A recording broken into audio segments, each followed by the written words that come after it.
eclipse?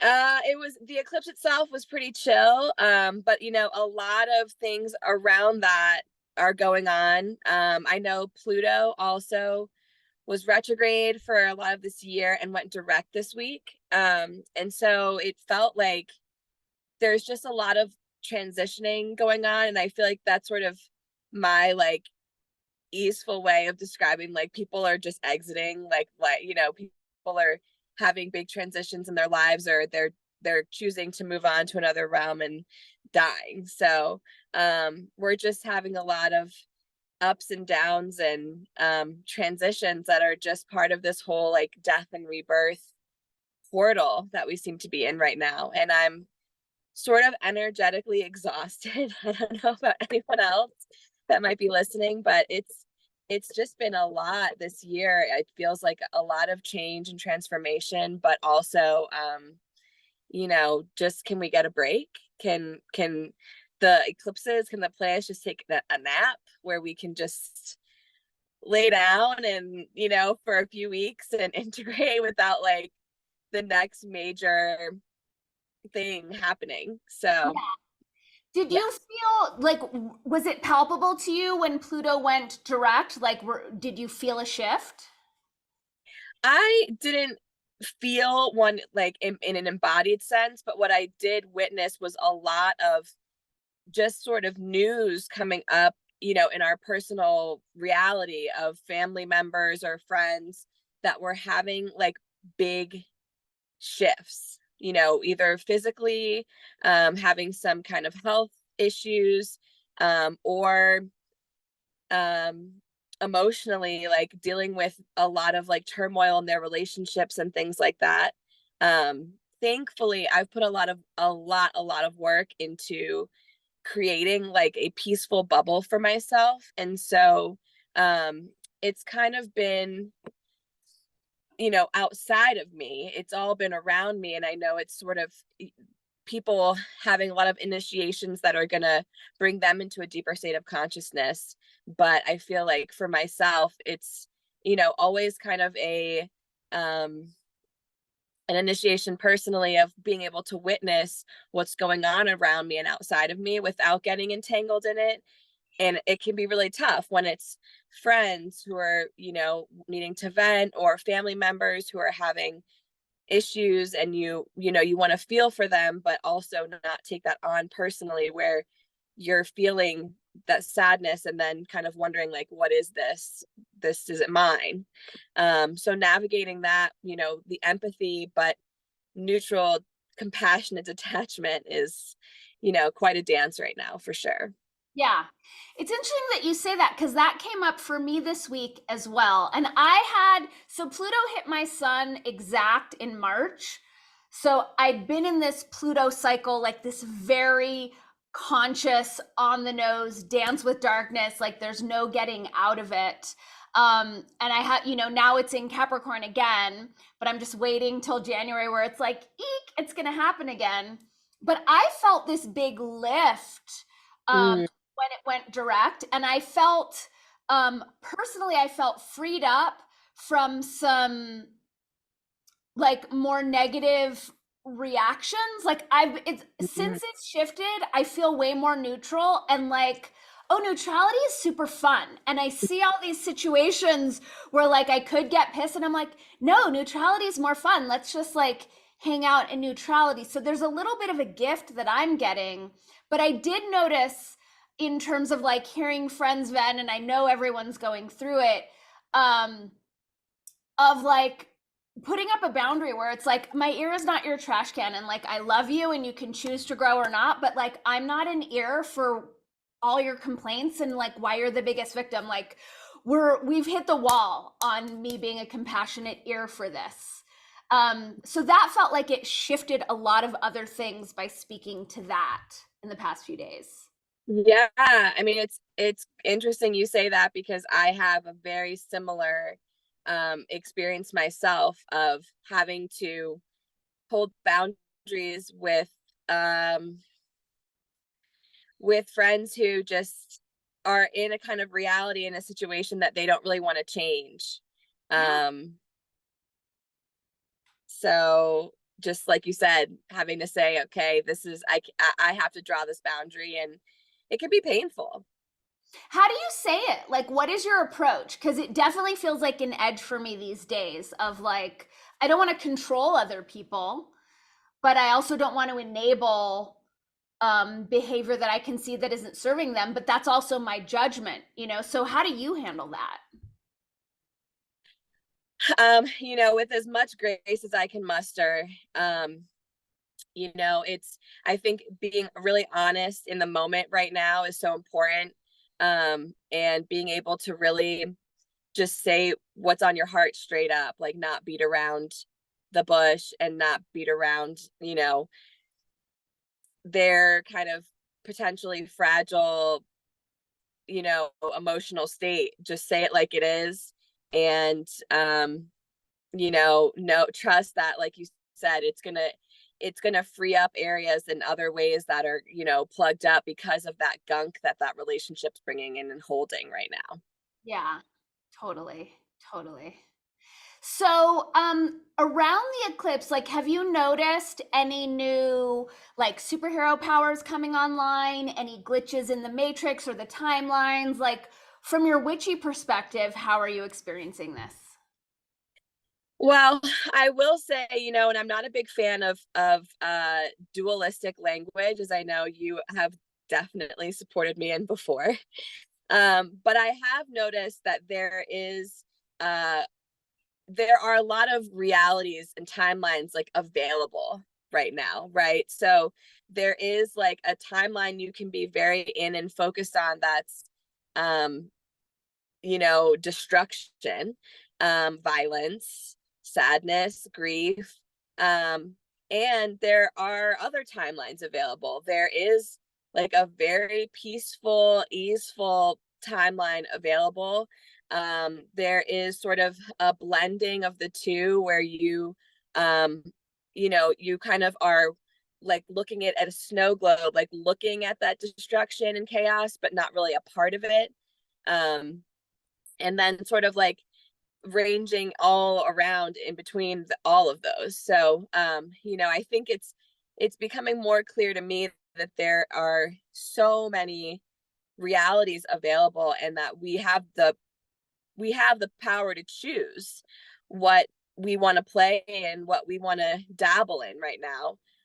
But you know, I'm witnessing that there is so much, you know, I don't know how to say it, but sort of trauma addiction that a lot of people have, that sort of keeps them, even though they are not experiencing personally in their personal reality, um, destructive experiences, they're projecting that out. They're choosing to like share this really intensely violent news piece, or share about, and I'm not saying there's anything wrong with this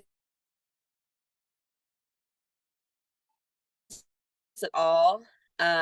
You know, it's choice. It's all choice right now. So, yeah.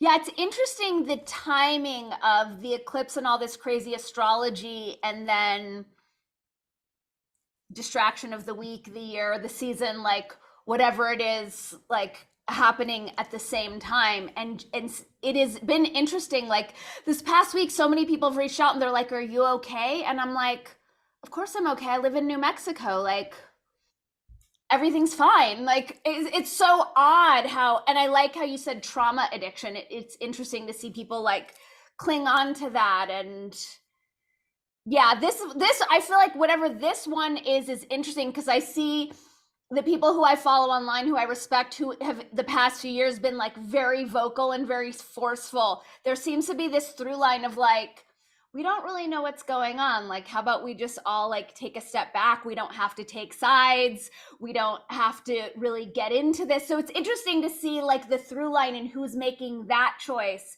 And then the people who hadn't really been that into the politics or the civil liberties grabs seem like really into this one. And it's just like I'm just observing. My timeline's really nice right now. Yeah. I mean, isn't it, you know, on the one hand, like isn't it kind of genius if you want to create like basically mass misery around the planet? Let's not only have war drama, but let's really focus on women and children. You know, let's really focus on like the things that are going to that will tap into anyone anywhere. You know, the things that you almost feel like you can't look away from. And I think of it also as like this spiritual or like moral superiority, right? It's like I have, by looking at it, by like grieving for it, by watching it, by being involved, I am doing my part. It's like, is that if the part that you're trying to enable is amplifying these kind of energies, great job. But Right. I also wonder if, you know, doing our part is really, really, really embodying peace and, like you said, neutrality through all of this. Yeah. And amplifying that as another available reality. Totally. And I think, I mean, I feel like when it comes to the Middle East in general, I don't claim to know what's going on. When it comes to what's going on right now, there's no way I'm going to trust the media. You know, I've called, it's like, unless I hear on the ground, I don't really know. But I have noticed, like, you know, people in my group coaching community, you know, were pretty upset about it. And you know, we play the cards we're dealt. Like, I'm a trickster. Like, I'm okay with it at this point. And I'm like, cool. Were you that upset about Syria, about Lebanon? Like, have these things been bothering you just as much? Or is it just what the news is telling you should be upset about? Yeah. Yeah, absolutely. And again, just all the angles that I feel like are really genius, you know, to hook into our field energetically. Like if it's, you know, I mean, there's I mean, what about Africa? You know, I mean, what there's all kinds of crazy things going on there all the time, like terrorist attacks, and you know, I mean, it's just like whenever, like you said, whenever the mass media is focusing on something, it's always like, what is the point of this specifically? Like, why is it this area we're focusing on? And again, you know, I approach all of these topics with like a ton of compassion and understanding that, you know, this is the reality playing out for groups of people on this planet, and it's, you know, we can label it however we want. It's really sad, it's horrifying, it's traumatic. I also, though, in my own personal neutrality, you know, wonder what kind of karma is playing out right now. You know, I have no idea. I can't claim to judge um any, I mean, if one were to believe that you have soul contracts that you're born into and that you agree to as a soul, um you know, what kind of karma is playing out for these people? And I don't know. I mean, I just know what the news is telling me. And it's, again, this is just, again, I have so much compassion, and I also say to myself, like, this is how I can create neutrality in myself, is just at least saying there is karma playing out right now, and that is okay as well. That's beautiful as well, if a soul has chosen this incarnation to have certain experiences. Yeah, I agree. I mean, there's so many, I don't claim to understand this one. I know when the Russell Brand thing came out, it was like the UN was meeting and they were doing their like peace and safety op. So for me, I'm always like, well, what don't they want us to be looking at while they're doing this thing? What I'm really like, the only thing about this that really interests me is like, what is really going on in Israel, Jerusalem, as far as the land, as far as the Stargates? Like, what is really happening there beyond oil, behind military, like that has people so attached to this land? Do you know that? Like, what's your take? Well, it's interesting you bring that up, because I have been seeing it coming into my field different evidence that there are really powerful stargates in the Middle East. But also what I've um, come to know over the years is that there is a very potent pocket of goddess and especially divine mother energy in these areas. So like throughout kind of Israel and that whole like Arabian Peninsula as well. And so that's why I think it's like the violence against women is perpetrated there and highlighted there so much, because it lends to this whole like inversion, you know, like death spiral, you know, where this is like, this should be, if left to its own energetic devices, this would be a really beautiful portal and like sort of fountain of divine feminine life-giving energy. Instead, it's like in the inversion field, we see these, it's like used as a, you know, a death portal. And you know, if you look at pictures and you, or look at drawings, artist depictions of what those ancient cities across the Middle East looked like. I mean, even Syria before it was bombed crazily. I mean, these were thriving meccas of, you know, of extremely advanced technologies and also permaculture. You know, you see lots of thriving wildlife and plants as well. So I think we're right now, it's like we're having like the mass attention of the world focus on, you know, amplifying and kind of projecting into this like, you know, descending vortex of energy. Have you been to the Middle East? Have you felt the energies for yourself? I haven't. And you know, I think that kind of lends to um you know, growing up, I sort of was coming of age at the time of 9/11, and so at the time when I would have been, you know, thinking about travel there, it was so, you know, like there was so much fear around like traveling to the Middle East, even Egypt. You know, it was like, oh well, if you go there, you know, you better have a guide. And you know, there's a lot of like fear and dream, and that's another thing that I wish, you know, I hope really lifts in my lifetime, because I would love to go to some of these places like Syria. And, you know, even, you know, I don't even know if Americans can travel to Palestine, like, you know, that kind of seeing what sort of like the indigenous landholders have that experience there. But no, I haven't been there myself personally this lifetime.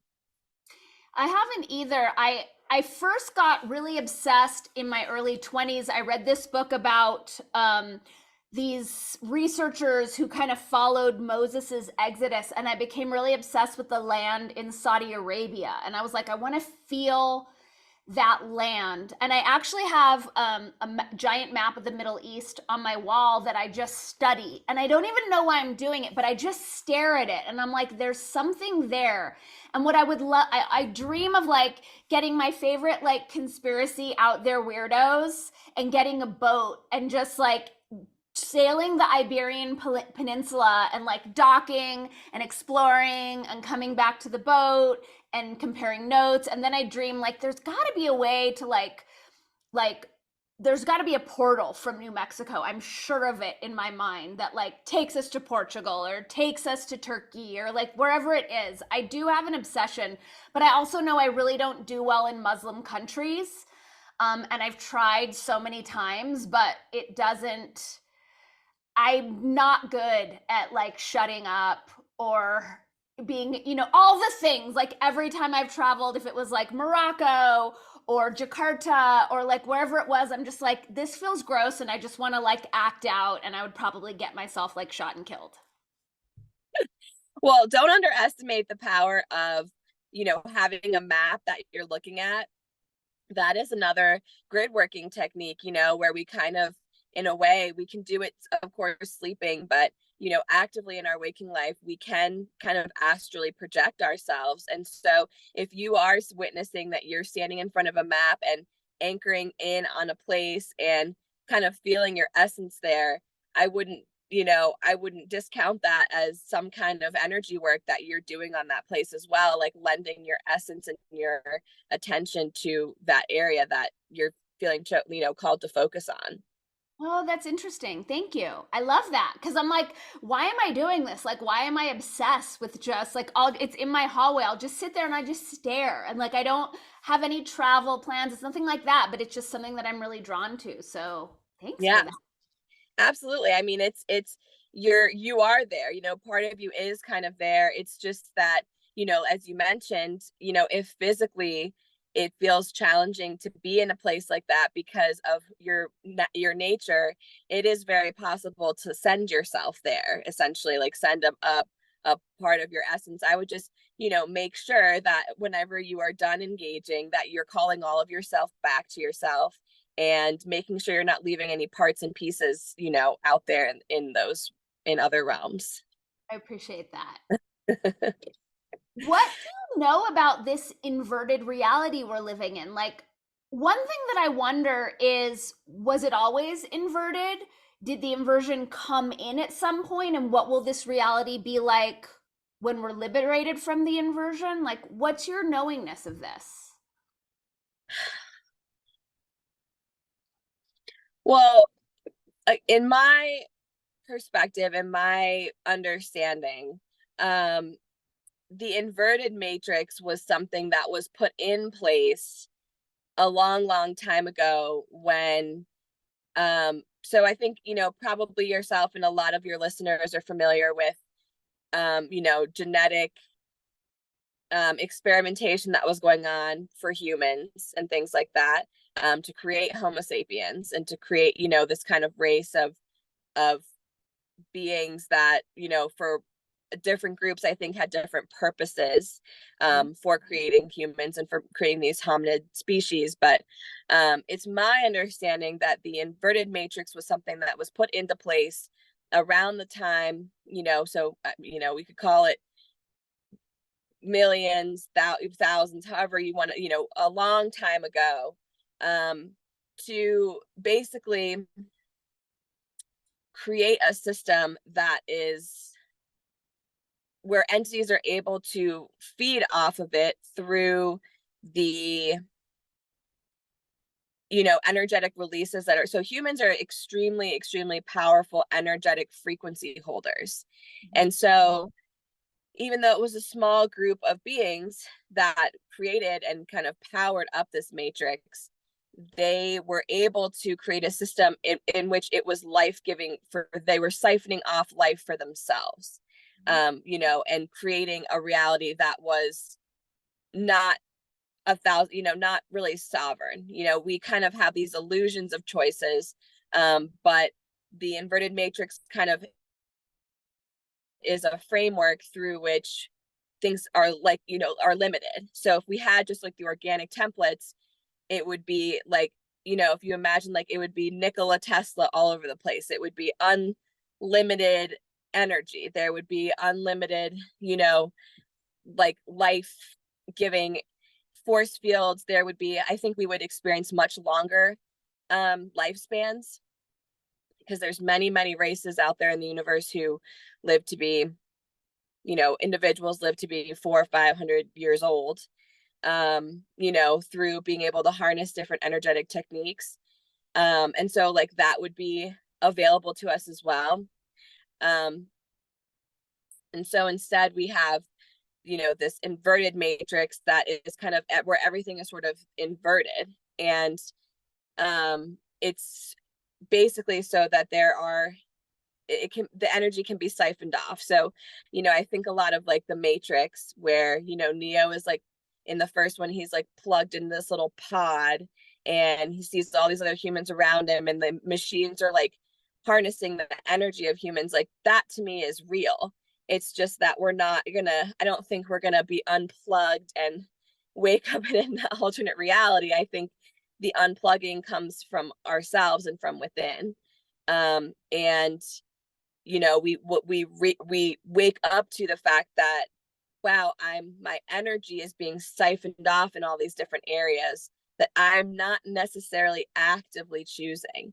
Like a part of the subconscious is choosing that through trauma, through energetic hooks that we've agreed to, and things like that. But you know, you're a human, a person can witness, wow, I actually don't want to make these choices. I want to make these other choices.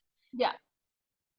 So I have so many questions. As far as like because I've heard different theories of this. It's like the Greys who are experiment with us, and it's the Greys who are behind the ice wall, and that's why they won't release the JFK assassination files, because most people won't be able to handle like what's really going on. Then I've heard it's like the Archons, right? So allegedly the Archons are like what, a few dimensions away. Like from your sense, like who is siphoning our energy?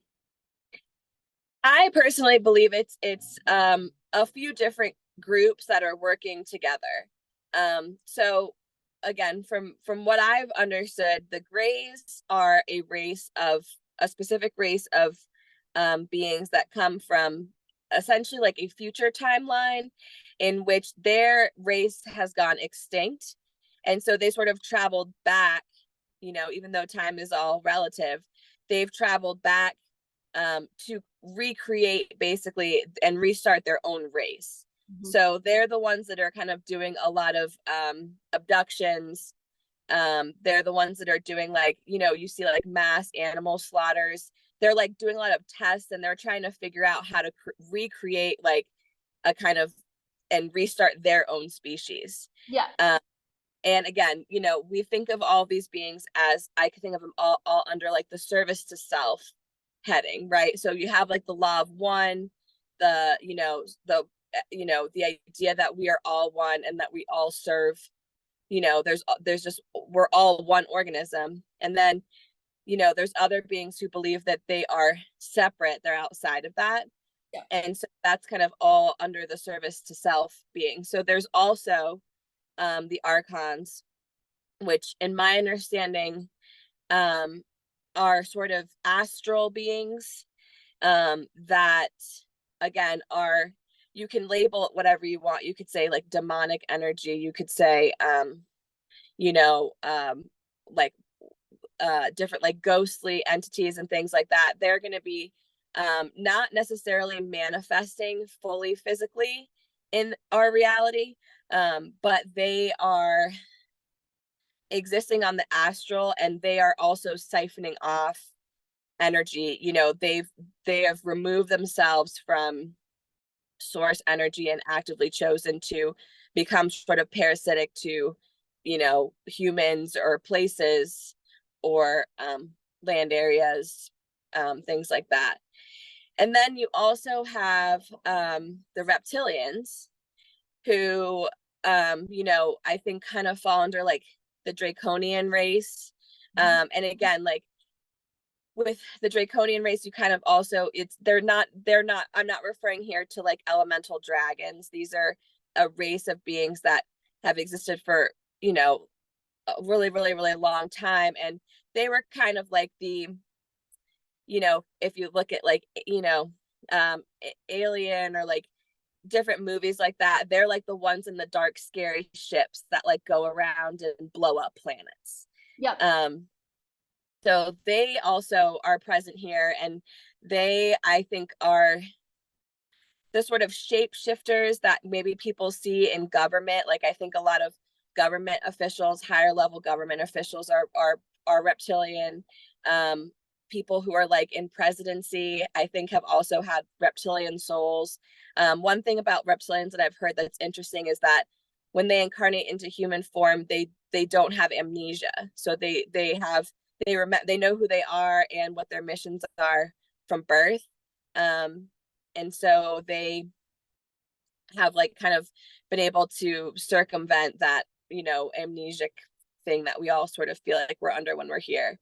And then of course you could go into the Anunnaki, who people have some, people have, it's kind of like a topic where people have like, some people have experiences with Anunnaki that are positive, some don't. In my understanding, the Anunnaki were in ancient Egypt, like the beings that had bird heads, like different, they were kind of part human, part bird. And in my understanding, the Anunnaki are a race of beings from the Orion system that were sort of like royalty. They were kind of like these, like a group of royals that came to Earth and were like, oh, we can make these cute humans, and we'll be gods and goddesses, and they'll revere us. And will create these kind of cults where only some people know the truth and worship us, and then some people, everyone else doesn't. So I think, to me, the movie Men in Black is a documentary, um, which may seem really outlandish for some people, but I just feel like there's many different races, and they're all working in tangent with each other, to with the common goal of, keeping our Earth plane enslaved. Mm-hmm. Mm-hmm. So It's so fascinating. A few years ago, I wrote a book for someone who, writing this person's memoir, of course, he's sharing his whole life with me, right? And many generations. And he told me on this project that he was half reptilian. And I didn't really think anything of it. And then I did a second writing project for him, and he'd asked me 3 times to write his blog for him. And the first time I said no, the second time I said no, the third time I said no, all of a sudden my hands stopped working, the bones weren't staying together, the doctors couldn't figure out what was going on.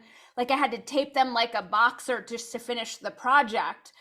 And I was like, why would this person put a curse on me while I'm in the middle of their project? And it reminded me, oh, right, he told me that he was reptilian. And this one piece that's just clicking in now, he is in the process of marrying into a royal family in Europe. And I'm yeah, like, oh, it's also on the nose.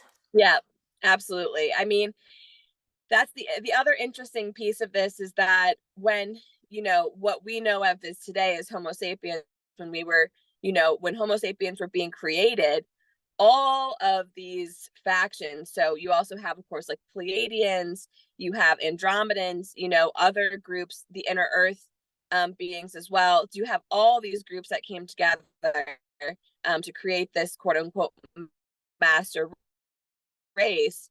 But every group lent their genetic information to this new race. And so we all have parts of ourselves that are, they talk about your reptile brain. That is a real part of ourselves that we, I think in a way it kind of creates these like fail safes where you kind of like ultimately you're gonna understand what's been happening or why these things have been happening, because it is a part of us, it is a part of our genetic material. Yeah. But that's interesting. He is again, it's like reptilians have a lot of awareness of who they are. They know who they are. And yeah, the royal family bloodlines are absolutely, I mean, what I say to people is you aren't allowed to incarnate in certain roles if you don't have certain, if you don't have a certain soul, like only certain souls can literally incarnate into the royal family. Like only certain souls can incarnate into the Walton family, that owns Walmart. Like you can't, like it's very rare that just like person wins out the lottery and just gets born into like a billionaire Rockefeller family. Like they choose very carefully what souls are being are they're coming in, and those souls have had to prove, for many lifetimes that they are in service to the family, in service to that vision, in service to self. So it's not random at all that when we look at even like children of like very high level celebrities or politicians, like they may look a certain way and present a certain way, but that soul is very specific who that is. Yeah. Do you get a sense of your own soul lineage? And I'm also curious to know, two-part question, like, what do you think it is about you? Because very few people can handle this conversation. Even people in the collective conversations that you and I are sharing, very few can handle this. So, what do you think it is about yourself that allows you to stay open to these things and to continue to explore these realms? I just personally, I think I'm very old. I have soul memories of being on other planets. Um, I think I had a lot, many, and feel I had many incarnations on in Andromeda.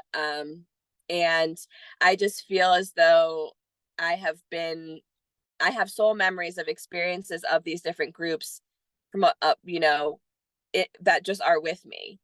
Um, and again, you know, it's we all have like this kind of point of awakening. Like I think every single planet or every single person who's alive on this planet right now is like the Michael Jordan of something. Like if you are alive on this planet right now, you are Michael Jordan, you are Kobe Bryant, you are like, you have hit the jackpot, because there are untold number of souls who wanted to incarnate during this time specifically. And so I think it's just a matter of, you know, us all going through our individual awakening processes, to remember ourselves, who we really are, like remember our true essence.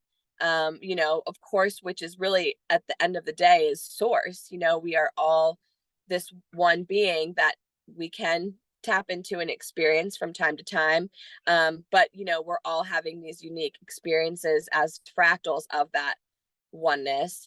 But I believe every single person, if again they've chosen in this lifetime to ascend with the planet, the realities that are available are allowing for complete unveiling of our true nature. And so, you know, for some people it can be a physical experience, like they had a near death experience and they remembered who they were. Some women, you know, have go to a retreat and they remember walking with Isis, you know, in ancient Egypt. Some, you know, people will go to a sacred space, a sacred place, and remember, wow, like I think I was, you know, here before. You know, we have these little like inklings, but you know, I think part of it also is giving other people permission to believe what they feel, because I think it can also be really unnerving. Like, wait a minute, I was with Jesus? When, what? Like, you know, that can be, you know, we're kind of told like you're nothing special, you don't matter, you're small.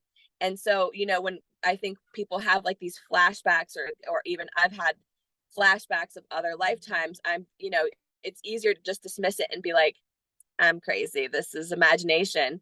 But there's this knowing, right? There's this undeniable feeling in your whole body that says this is truth.